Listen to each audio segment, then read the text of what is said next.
pessoal, muito bom dia. Aqui quem fala é Nicolas Farto, da Vertic Invest, falando para o nosso Morning Call de hoje, segunda-feira, dia 23 de setembro de 2024. E o mercado negocia com viés de alta leve nesse começo de semana, ainda repercutindo as decisões de juros da semana passada, que animou os investidores e que agora devem acompanhar os dados de atividade e também as falas dos diretores regionais do Banco Central americano.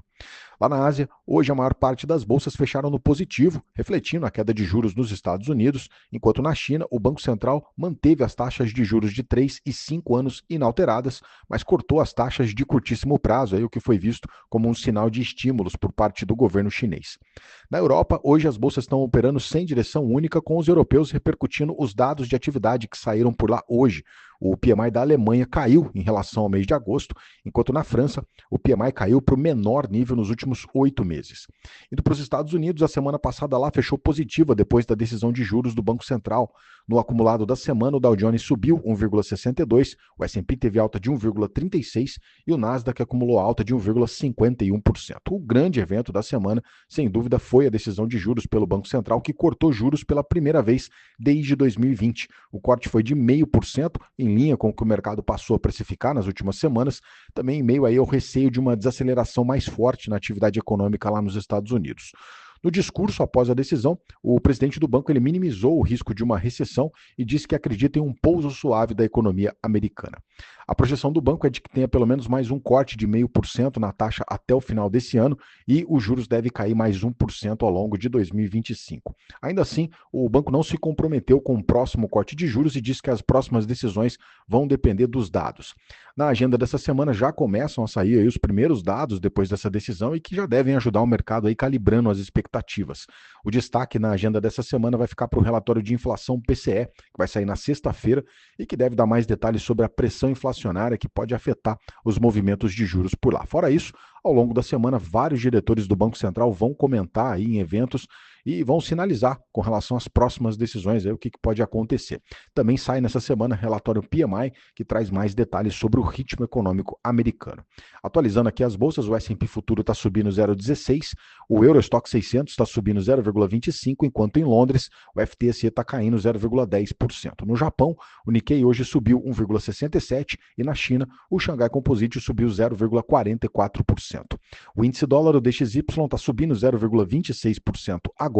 Os juros de 10 anos nos Estados Unidos sobem 0,46%, com a taxa anualizada agora cotada a 3,74%. O petróleo está subindo agora pela manhã, o Brent sobe 0,38%, com o barril cotado a $73,95. O petróleo hoje em alta, com preço sensível aos ataques de Israel contra o grupo terrorista Hezbollah, que tem aumentado as tensões lá no Oriente Médio, o que pode afetar o lado da oferta da commodity, e também o corte de juros dos Estados Unidos, que pode afetar o lado da demanda. O minério de ferro caiu forte nessa madrugada lá na China. Hoje o contrato mais negociado em Dalian caiu 4,5%, com o preço fechando nos $93,29 a tonelada. Indo para o universo cripto, o Bitcoin acumula uma alta nos últimos 7 dias de mais de 8%. Nas últimas 24 horas, a criptomoeda está subindo 1,5%, com o preço agora na casa dos $63.500.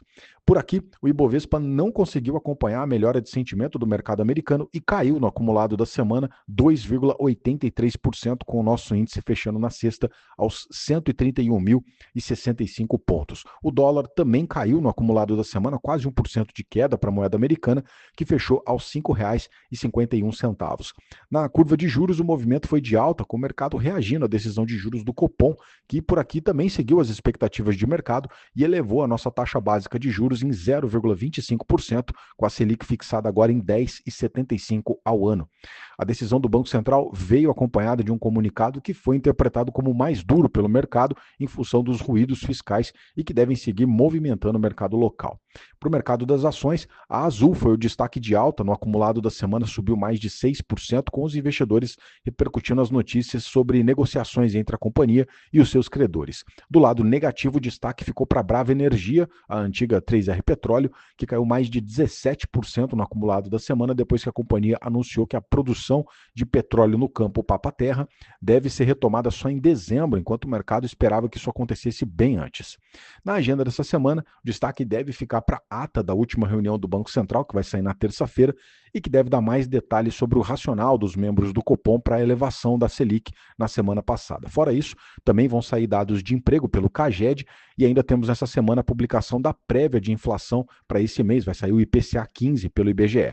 Bom, hoje o destaque vai ficar para a entrevista do Ministério do Planejamento, que deve detalhar mais o relatório de receitas bimestral que saiu na última semana e que já recebeu críticas aí de alguns analistas, o que pode manter a apreensão sobre o lado fiscal aqui no Brasil. Bem, esses são os destaques para hoje. Eu agradeço a sua companhia e te desejo um excelente dia. Um grande abraço, valeu e até amanhã.